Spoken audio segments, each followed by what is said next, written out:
I will hesitantly admit that I've spent the last 2 years of my life creating the best snake AIs to ever exist.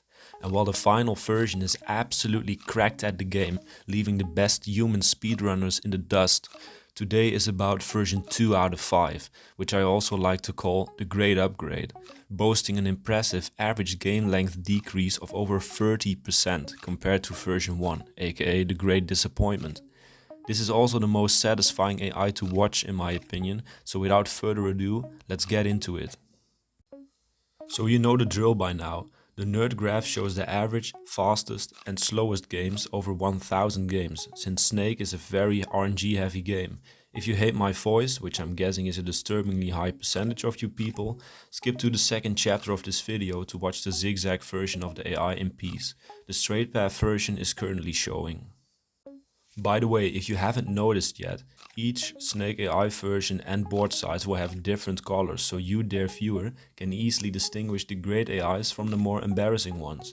I have, however, noticed a trend in my views, being that the original Google Snake color scheme performs by far the best. For now, I will just assume it being a fluke and keep the different colors. But I swear, if you guys leave me drier views because of the color of a fuck... So what makes this second version of the AI so much better, I hear you asking? Well, dear viewer, if the first version could be described by that asshole kid that never cleans up after himself, version 2 is like a little angel that always cleans his room before leaving the house.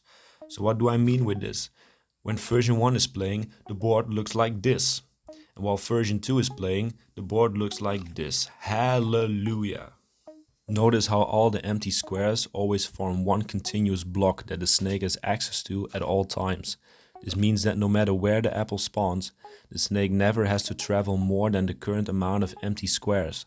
So where version 1 absolutely fell apart in the endgame, having to wait longer for its body to move out of the way than we've been waiting for GTA 6, version 2 actually peaks in the endgame since there are so few empty squares left.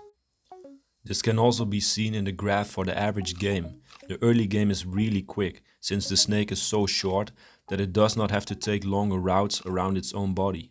The mid game is quite miserable, since the snake is long enough to be a genuine obstacle, but there are also a lot of empty squares left, which means that the apple can spawn quite far away. Then the end game is really quick again, creating a sort of S-shaped curve, where version 1 would just keep ramping up. This second version of the AI is actually the most similar to the previous king of snake AIs, being Alpha Phoenix's Hamiltonian cycle repair algorithm. That one always follows a changing Hamiltonian cycle, which is a cycle that passes through each square on the board once and returns to where it started. This effectively creates one continuous block of empty squares, just like with my AI. However, my AI does already brutally beat his. Alpha Phoenix only has videos of the AI playing on a 30 by 30 board, so let's compare those. His AI has an average move count of 58,000 moves over 68 games, while my AI has an average move count of 47,000 moves over 100 games, so a 19% improvement. His also runs at a frame rate of about 300 moves per second, while mine runs at a blistering 1200 moves per second. And this is only version 2, I have so much more in store for you guys.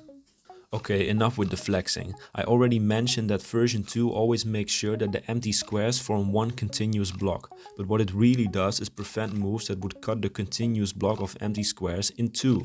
I call such a move a partition move, and in the next video we will explore when such a move would occur and how the AI prevents it.